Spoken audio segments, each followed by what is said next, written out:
Support for NPR and the following message come from Feather, home furniture rental for city living.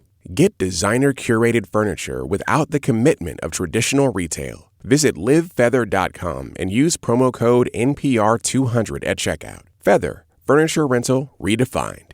From NPR and WBUR, I'm Robin Young. And I'm Tanya Mosley. It's Here and Now. Today, Secretary of State Antony Blinken is denying claims by some aid groups and members of Congress that the Taliban is detaining Americans on charter flights in the Afghan city of Mazar-e-Sharif. Blinken insists Americans with valid documentation are able to leave. They've upheld that commitment in at least one instance in the last 24 hours with a family that was able to leave through an overland route. And we are not aware of anyone being held on an aircraft or any hostage-like situation in Mazar-e-Sharif. Joining us for the latest on this is NPR diplomatic correspondent Michelle Kellerman. And Michelle, let's first talk about this family the Secretary of State is talking about. A Texas woman, her 3 children, who got out by traveling to the border on an overland route, as he said, with the help of Oklahoma Congressman Markwayne Mullin and a private aid organization. What more can you tell us about this family and those efforts to get people out? Well, you know, the State Department hasn't really said much about those 4 or even talked about the route that was used. But they did say that the Taliban knew about this movement and didn't impede it. You know, ever since leaving the Kabul airport, the State Department has been trying to work on overland routes. They're also working with Qatar and Turkey to try to reopen the airport in Kabul. That's where their focus is now. Congressman Mullin, though, says that the State Department doesn't really deserve any credit for the rescue mission, that this was all a private effort to help out this woman and her 3 children. What are you hearing from your sources about how difficult a situation this is for Secretary Blinken?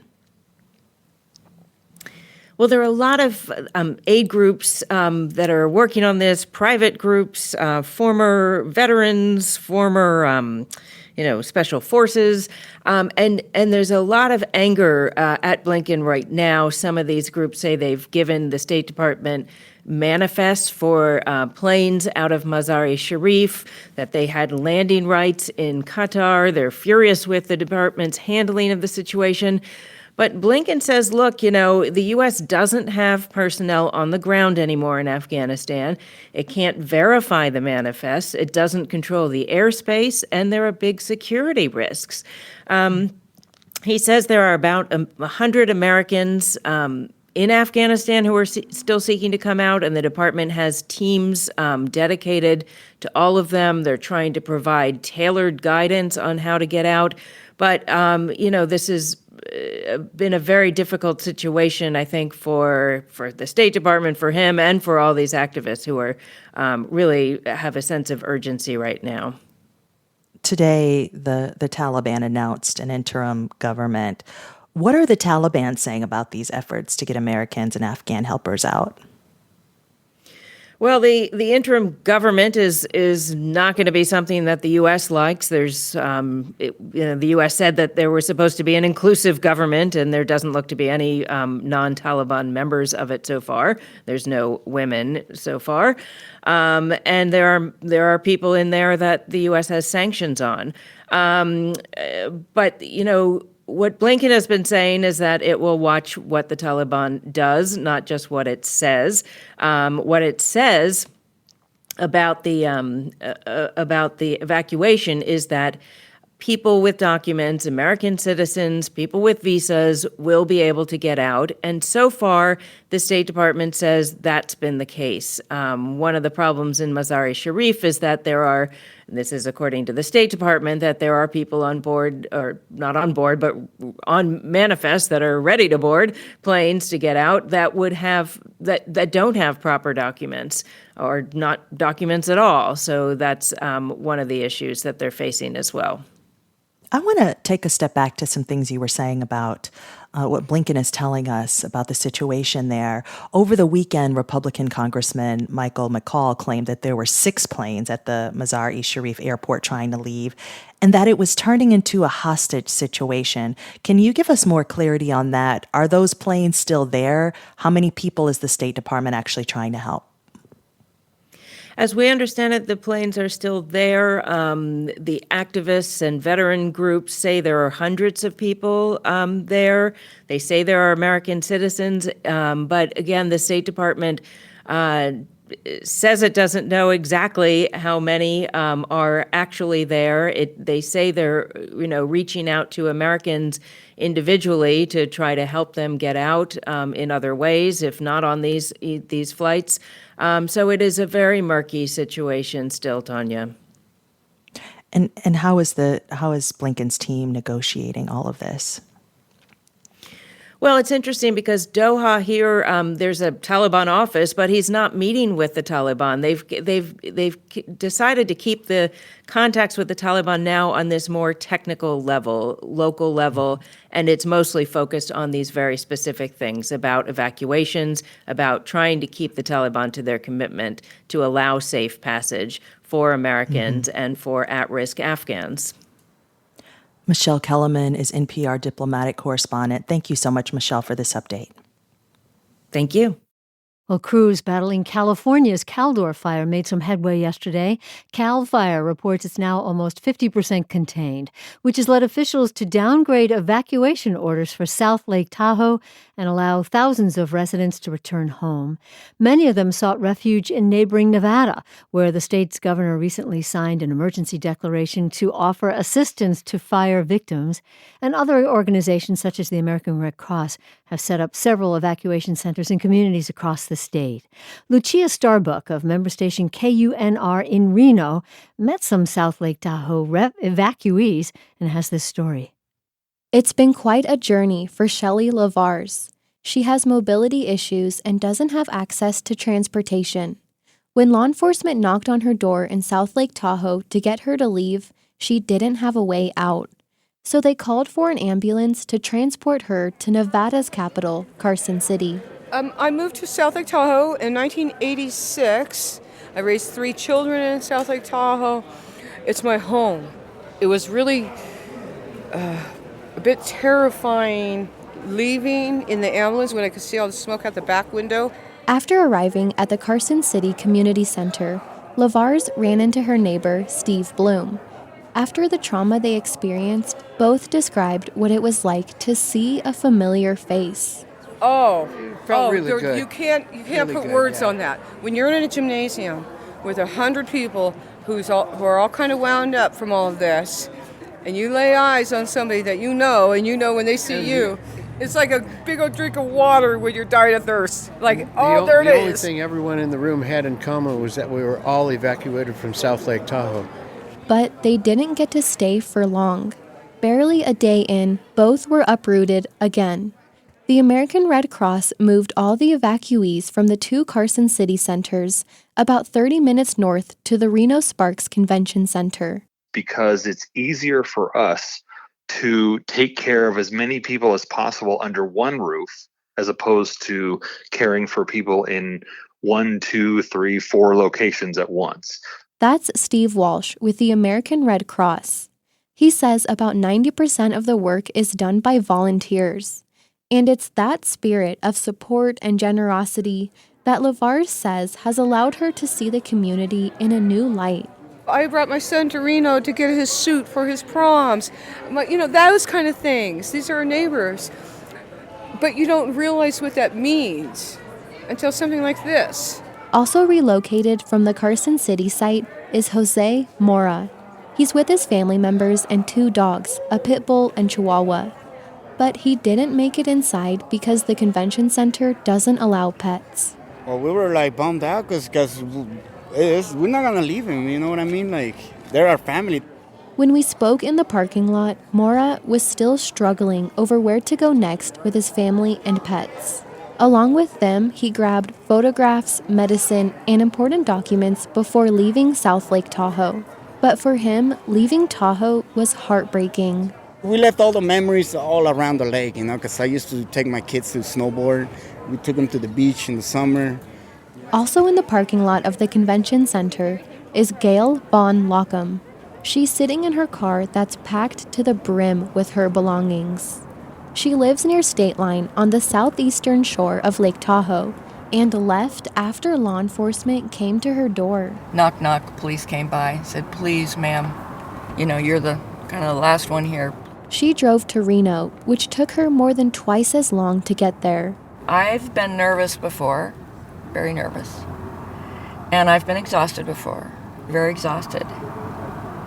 But I can't, I'm sure, I'm very old now, but I don't remember the combination before. There are large black trash bags strapped to the roof of Von Lockham's car. She's escaped wildfire before. When she lived in Santa Rosa, California, the Sonoma Complex fire in 2017 took everything from her. Because of that past experience, she decided quickly what to bring with her. So I ended up just kind of like throwing everything that I wouldn't want to burn into bags, strapping it up there, throwing it in there.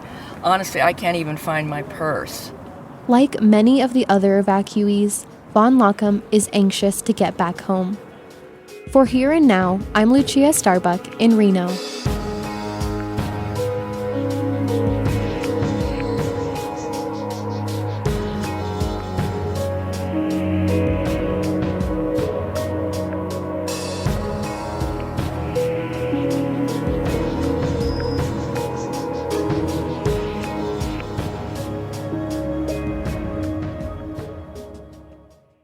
I've never seen anything like it in my life. The tower just collapsed moments ago. I'm on the And we have to report now that United Airlines is just reporting that a second United Airlines plane has crashed. Now we're being told United Airlines has lost a plane near Pittsburgh. It's a large plane believed to We be were a live on the Boeing air on 9/11 20 years ago, trying to describe the incomprehensible. 4 planes hijacked, almost 3,000 Americans killed in the World Trade Towers in New York, the Pentagon, and a field in Pennsylvania.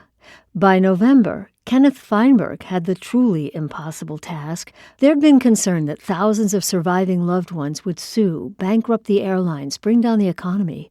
Congress passed a taxpayer-funded victims fund. Feinberg was appointed by the George W. Bush administration to be the administrator to decide what a life was worth and convince family members to accept his assessment. Now, Feinberg had successfully settled the claims of thousands of Vietnam War veterans injured by the chemical Agent Orange. At first, he brought that same businesslike approach to the 9/11 fund. That was a mistake.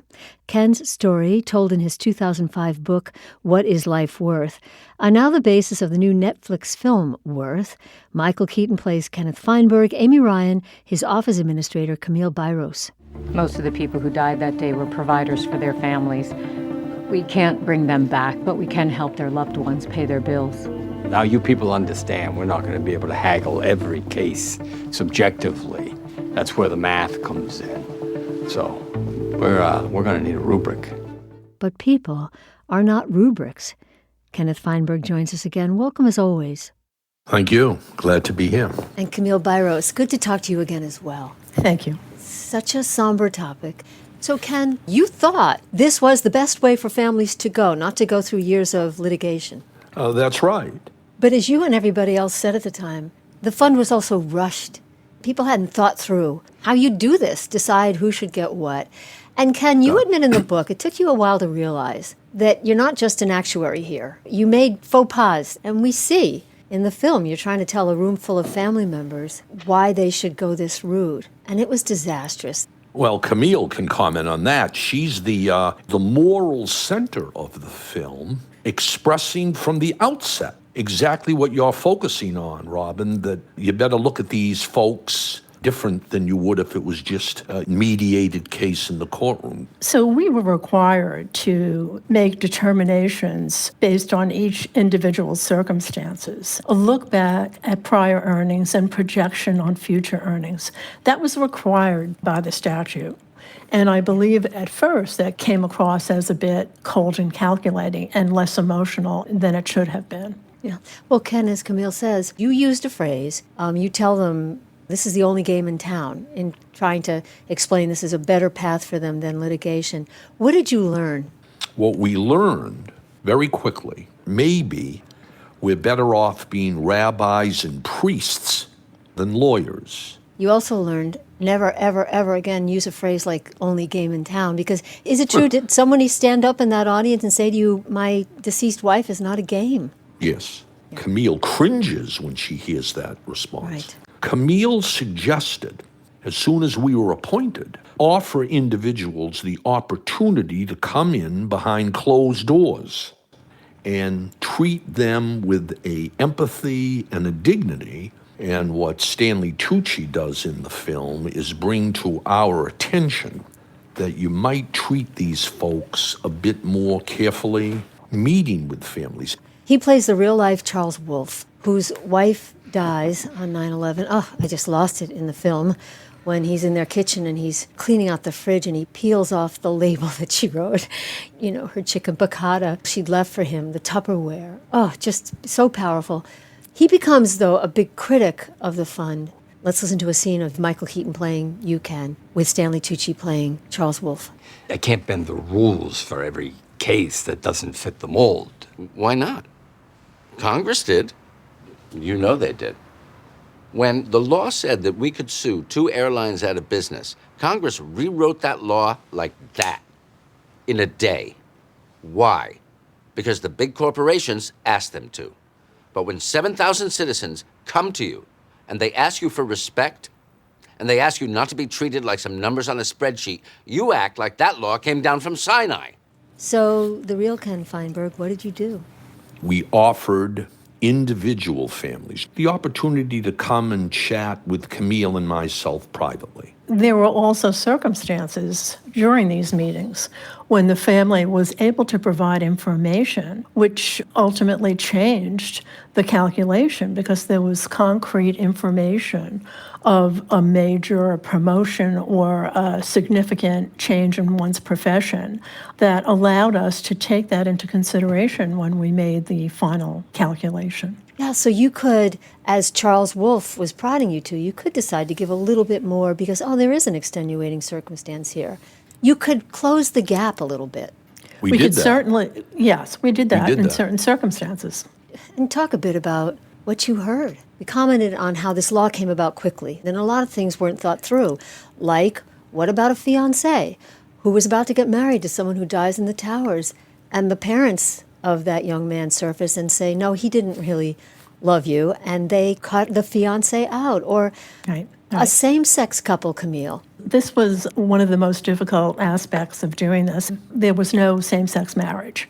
Legitimate couples who were living together, the family had to agree to allow us to allocate a portion of their compensation to the same-sex partner. In many cases, the same-sex partner was the first person notified of the deceased's passing. Well, in fact, there's a story in the film. Not only was the boyfriend of a young man who was killed the first notified, he was notified by the young man just before he died in the towers. He had a voicemail. Mm-hmm. And yet your commitment was to what? The law of each state. That's exactly right. Unless, of course, we can convince the family to agree. Ken, how did you do this? The stories. The woman whose family sat with what they thought was their loved one, a burn victim. There were very few survivors, but this was one. And they sat for 4 days in the hospital with this man wrapped in gauze. It turns out it was not their loved one who died alone in another hospital bed. I mean, how? Absolutely debilitating to this day. It takes its toll, but I must say that the one thing that girded us and helped us get through all of this was the fact that the entire country spoke as one. There wasn't any red state, blue state, liberal, conservative, Republican, Democrat. This program 20 years ago is like time out of mind today. I don't know if we could ever do this today. 20 years ago, the Bush administration, with the complete support of Senator Kennedy and the Democrats and the Congress and the House, quickly enacted this. And appointed you, who had been the top aide to the Democratic Senator Ted Kennedy, to administer it. That's right. And of course, I remember Mitch Daniels, who at the time was the head of OMB, Office of Management and Budget, saying to me, we don't want to appoint anybody who's close to President Bush. This could be an unmitigated disaster. I want to make sure we've pointed out, Camille, that there were some people who were astonished that the American people were offering them any money. Undocumented workers that you met with whose loved ones died in the building, they were foreign nationals. I think that's right. And finding and convincing the 11 undocumented families to come into this program was no easy feat. They were petrified that they would be deported. I mean, it's just astonishing. There were 60 pregnant widows that you spoke with. It was incredibly difficult, and not just with the families of the deceased. Ken and I met with a gentleman who did escape, but he was burned over 95% of his body. And after having gone through 35 separate operations, came to our office with his medical team and his oxygen and his physicians. It was just horrifying. Not the calculation, the dollars, the numbers. Judges and juries do that every day in every court in the country. But as Camille points out, the emotion, the pathos, the actual face-to-face visits, that really took its toll, but we managed to get through it. Well, I'm just wondering, one of the women, again, her husband called her. He'd gotten people onto an elevator, but then they were waiting for another elevator to come, and he was having difficulty breathing, and he has to go, and she never sees him again. You say, Kenneth, people always ask you, how did administering this fund change you? And you kind of think, why do people... And I agree, what a stupid question. So I'm going to ask you anyway. Not only how did it change you, because obviously it would, but do you find yourself thinking this week in particular about them? Oh, you not only on the 20th anniversary, you think about them every day. The number of stories we heard about people who were in the World Trade Center for the first time that morning. They had never been there, and they died there. Or the number of people who said, that one day I was delayed 1 hour. They lived, others died. The serendipitous nature of life and death can't help but make you rather fatalistic about getting up in the morning and living each day like it might be your last. You can't help it but think that way. That's victims' compensation expert Kenneth Feinberg. We've also been speaking to his partner, Camille Byros. Their work is portrayed in the new Netflix film Worth, and you can also read about it in the reissue of Ken's book, What is Life Worth? Ken and Camille, thank you, and thank you for your ongoing work. Thank you very much. Bye-bye. Thanks. Take care. Bye-bye. And this note, Kenneth Feinberg insisted that he not be paid for his 9/11 fund work.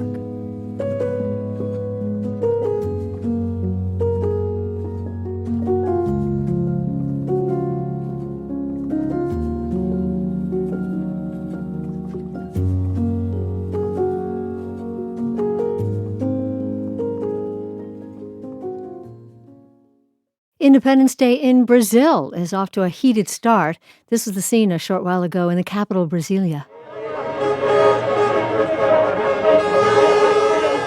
Many thousands turned out to show their support for the far-right President Jair Bolsonaro. He's organized another demonstration in Sao Paulo later today where crowds are already gathering. And there are also other demonstrations going on around the country for and against the president. We're joined by NPR's Philip Rees, who's in Brasilia. And Phil, you sent us that sound. You were at a demonstration this morning. A lot of people were worried that hardliners in the crowd would attack the Supreme Court or Congress. So what'd you see? Well, I saw a very big crowd, tens of thousands, I would say. They were in the giant plaza, which is in the heart of the capital, where the presidential palace and Congress and Supreme Court are located. There were men and women, young and old, and kids. They came from all over the place in cars, trucks, vans. Many of them, most of them, I would say, were clad in Brazil's national colors, yellow, green, and blue. And so what I was witnessing was an attempt by Bolsonaro to stage a massive show of support to prove prove his opponents wrong when they say that he's weak and isolated and has been badly damaged by his catastrophic mismanagement of the COVID-19 pandemic. Now, it's hard to know, Robin, whether this was big enough to do that, but it certainly wasn't small. And I think it did, in fact, serve as a reminder that Bolsonaro remains a force to be reckoned with ahead of next year's elections. Well, tell us. I mean, Bolsonaro has been called Trump-like in this way, gathering crowds to show his support. Who are his supporters? What did they tell you about why they support him? Well, some of them, it must be said, favor a military intervention. They're people who believe that democracy doesn't work in Brazil any longer and they want basically a coup. That's why everyone was so worried yesterday, because they were concerned that that element could attack the Supreme Court. And in fact, last night, a convoy of trucks broke through barriers in the same esplanade. And so those worries were elevated by that. But in fact, in the end, nothing happened. As for the majority of them, though, I would say they're evangelicals, conservative Catholics, truckers, small business people, rural producers, and there's a lot of reserve military and cops who support Bolsonaro for various reasons. They still think he's fighting against corruption, although his government faces a number of allegations about possible corrupt involvement in the purchase of COVID vaccines. They believe the Supreme Court is politically biased. It has judges who are politically biased. There's particular anger that Bolsonaro's chief rival in next year's election, the former president, Luis Inácio Lula da Silva, Lula, as everyone knows him, was released from prison after being convicted of corruption. And also a lot of these guys have bought into Bolsonaro's latest fight with the judiciary, in which he's trying to get Brazil's election vote counting system changed, even though he's offered no concrete proof that there's anything wrong with it. So it's a mixture. Now, well, you've told us he's trying to project strength ahead of the next election in Brazil, 13 months away. But just briefly, are there fears there that what happened could become similar to what happened here, an attack on the U.S. Capitol? Well, this has underwritten the whole of today's events so far, and there are still other demonstrations for and against Bolsonaro going on around the country. And this is about people's concerns that this is a fragile democracy and something will happen that threatens its institution. That's why everyone's been so worried about this, Robin. NPR international correspondent Philip Reeves in Brazil. Thank you. You're welcome.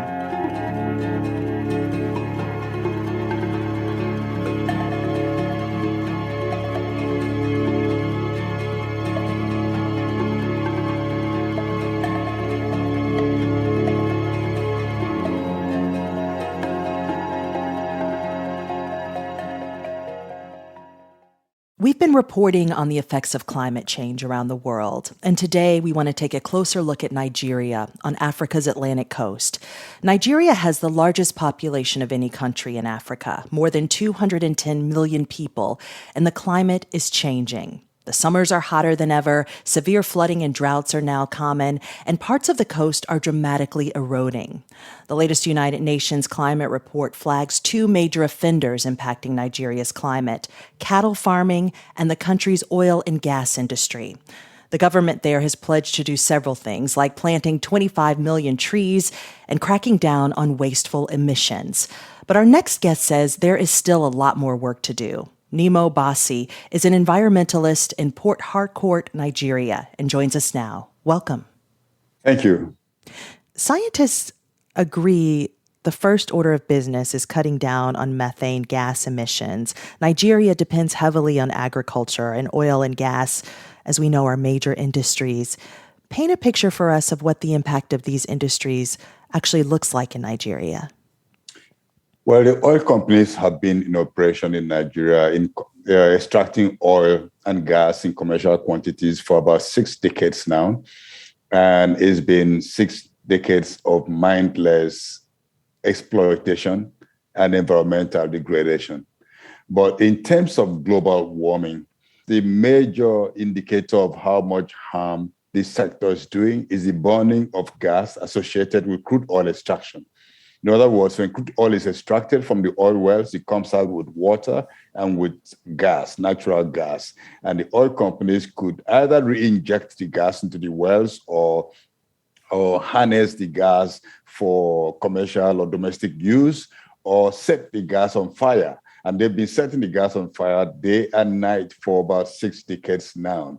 In terms of the structure, climate contribution from agriculture in Nigeria, the majority farmers in Nigeria are small-scale farmers. They're not involved in farming that utilizes a whole lot of fossil fuels. So the major contributor to global warming here is the activities of the oil and gas industries.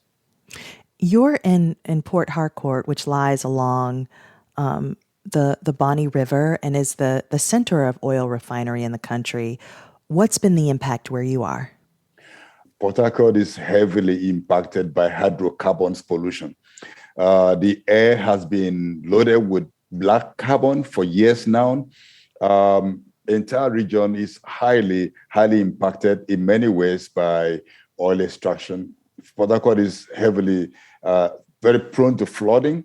It's been flooding for about a week now. Whenever rain falls, the major streets in some part of the city are flooded because the city is very low-lying. And the entire Niger Delta is not only low-lying, the land is naturally subsiding. So we have a lot to worry about the multiple impacts of global warming right here. How has all of this impacted the country's farming and food production? In northern Nigeria, where we're having increased desertification, that immediately takes land away from farmers. And we're also having the issue of the shrinkage of Lake Chad. That lake has lost 90% of the volume it had in the 1960s. This has meant displacement of pastoralists, displacement of farmers and fishers, and sea level rise is destroying coastal infrastructure and coastal lands, and communities are losing land, losing farming rights. Then the rising sea level also brings salt water into freshwater systems, changing the ecosystems, affecting the fisheries. And with increased temperatures, we can see this being compounded as time goes on. You mentioned the crude oil extraction as being a major polluter. The Nigerian government has pledged to end the burning of gas as a byproduct of oil production by 2030. That's under its latest climate plan submitted to the UN. What additional steps do you want to see the government take? Or is it too late? Nigeria has set different deadlines for stopping gas flaring. Gas flaring was declared illegal by law in Nigeria in 1984. So we don't really see any reason to believe that even in 2030, government is going to stop gas flaring. What we need to see done is to stop gas flaring like yesterday. And then one of the major things that government can do is to actually plant the trees they said they were going to plant. There's also the Great Green Wall that is supposed to go across northern Nigeria. That is something that government should invest vigorously in and get done. And they stop deforestation. Right now, there's massive deforestation going on in Nigeria, and that is a problem for tackling global warming. You've really laid this out for us about what the present looks like. What does the future of Nigeria look like if these things that you're talking about continue in the direction that we're seeing? Well, when one looks at the direction that things are going and the reality of what is on the ground right now, generally, one could really lose hope. But I have hope. I've not lost hope. I believe that the young people who are already mobilizing and meeting to find innovative ways to tackle global warming, changing the energy system to renewable energy, which is only, I think that's the only future, the only way Nigeria can be electrified, for example, and power can be available to the most remote communities. So the future, I believe we can repair, so to speak, what is being lost at this moment. This is an intergenerational problem, and I see the young people rising up to defend their future. We've been speaking with Nemo Bassi. He's an environmentalist in Port Harcourt, Nigeria, talking with us today about the impacts of climate change in the country. Thank you so much. It's my pleasure. Thank you.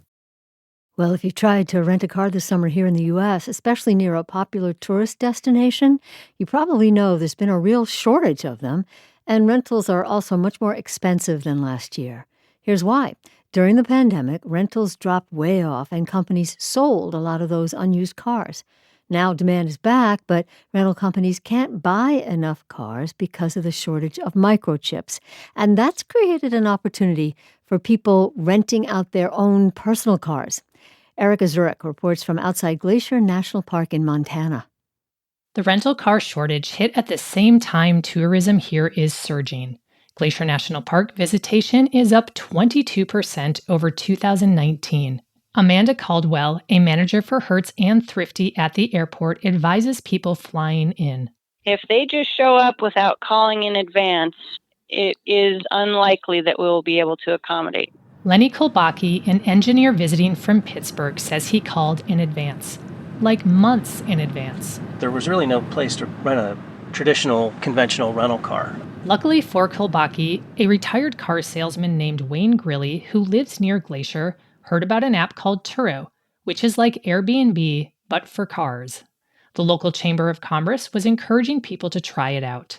Grilly was already renting out his 2012 Acura MDX to tourists before the pandemic hit. It keeps me busy. I make a little money at it. I'm a people person, and so I'm around people every day. It fits me. It worked so well that he bought 2 more cars, and now he's on his way to the airport to meet Kolbaki, the engineer from Pittsburgh. So the car's ready to go now, and now we're going to go out to the airport. Pretty soon, he's in the airport's unpaved cell phone parking lot in a newer 2017 Acura MDX. Yep, this is him. That's really good timing. We just pulled up. Perfect. You just got off the plane? I'll meet you at door number 5. You're going to go towards baggage claim. Entrepreneurial encounters like this one have been happening in parking lots across the country this summer, but may not be as common in the future. Michael Taylor with the market research company J.D. Power says the imbalance between traditional rental car companies and car manufacturers is starting to clear up. I think by next year, we'll probably have regressed to the mean, that they'll right-size their fleets, but it's going to take them several months to do it. So in the meantime, someone is picking up the slack, whether that be Truro or U-Haul. And guys like Wayne Grilly are happy to ride this unexpected pandemic-related side hustle as long as it lasts. Am I in the right place at the right time? I think I am for this year. Will that be the same next year? I don't know. I'll make twice as much money as I did last year. Turo has over 11 million members on its app and says hosts can't add vehicles fast enough to meet demand. That's good news for visitors heading to Glacier National Park and other vacation hotspots around the country. For NPR News, I'm Erica Zurich in Kalispell, Montana.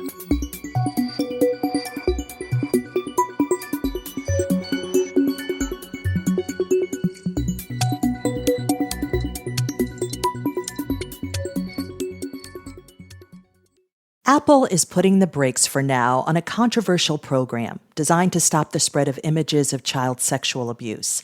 The decision comes after backlash from security and privacy advocates who say the program could open a backdoor for widespread surveillance.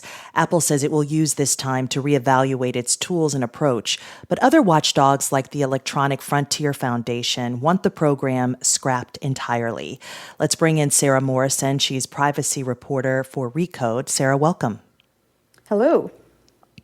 For those of us who didn't know about this planned program from Apple, can you just give us a brief overview of how it was supposed to work? Sure. So last month, Apple announced a few tools meant to protect children. And one of them was a way to scan your phone for child sexual abuse material, or CSAM. And so there are databases of known CSAM out there, and certain agencies are allowed to maintain them. In the United States, the National Center for Missing and Exploited Children has one. So theoretically, they'd give Apple a version of that database, but the images have been converted into strings of numbers or hashes. And so those would be placed on user devices, and then those devices would be scanned to look for any matches to those CSAM images. And if it finds a certain number of them, it'll report it to Apple. Apple will, verify and report it along to the agency. And then I will say, it's a little bit complicated, and it's, there's been a lot of misconceptions here. It's some people think all of their phone's photos are being scanned for any images that might be CSAM, and they'll, the police will be at their door because they had a innocent photo of their baby naked in a bathtub, on their phone. Right. That's not, that's the thing that almost everybody said. What about everybody apparently has a naked baby in a bathtub photo on their phone. But that's not quite right. It's only looking for matches to known CSAM. It's not analyzing your photos or trying to find new CSAM in them. Okay. And then clear this up for me too, though. Like it's also for if someone didn't use iCloud storage for their photos, would they be affected by this? Right, yeah, they shouldn't. So it only applies to the photos that you choose to put like in your iCloud library. So if you're not using iCloud storage or like iCloud library for your photos, those should be left alone. Right. Apple says it will pause the rollout of the program to collect input and make improvements because of critics' concerns about privacy and really the potential for a backdoor for governments that governments could exploit. Does this pause look like the company actually miscalculated their response to this idea for this program? Yeah, I mean, I think Apple realized and admitted pretty early on that it made a sort of rare misstep for them here. They've tried to do some damage control and sort of better explain the process and how they would avoid some of the issues, critics raised. But like obviously last week's announcement that they're going to hold off indicates that, even that wasn't enough and they've got to figure something else out or scrap it entirely. I'm curious, what are Google and Facebook doing to prevent the spread of images of child sex abuse? They actually do something very similar, and they've been doing that for years. The difference is they're scanning images that have been uploaded onto their platforms, and Apple, the difference is Apple is scanning them on the actual devices. And I think to a lot of people, that just feels like more invasive. So I think a lot of the issues are coming from there too. Apple also announced some changes to its App Store policies last week. It will let a group of popular apps like Spotify bypass the store to collect subscriptions from users and avoid paying a cut of the fees to Apple. Do these two announcements showcase what might be an increasingly adversarial regulatory environment that tech companies now face? Yeah, I mean, I would say Apple and other big tech companies are especially sensitive to criticism these days and maybe more likely to respond to it or give in than they were in the past. And yeah, big tech companies are facing regulatory challenges, antitrust action around the world, and including a lot from lawmakers here in the United States, up to our president. So there's a rare bipartisan consensus even that big tech companies need to be reined in. So yeah, Apple might be trying to get ahead of some of this, sort of demonstrating, we'll work with app developers, foster competition, respond to criticism. We're sort of slightly loosening our stranglehold over our devices and the App Store. And so therefore, no need for lawmakers or courts to sort of intervene and make us do it. Sure. Yeah. I have about 30 seconds with you. I mean, is it seen as a good sign that Apple is pausing this program, that they're actually listening to some of the feedback that they're receiving? It's hard to say. I think a lot of the privacy groups and people who pushed back on this are maybe happy it's being delayed, but won't be satisfied unless it's scrapped entirely. They just see too many ways it could be exploited. So you could say, yes, it's great they're responding to criticism, or you could say, are they just doing this to kind of take the heat off? And then, once people stop paying attention, it'll come right back. We don't really know that yet.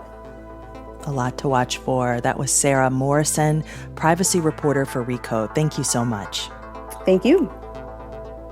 And Here and Now is a production of NPR and WBUR Boston. I'm Tanya Mosley. I'm Robin Young. This is Here and Now.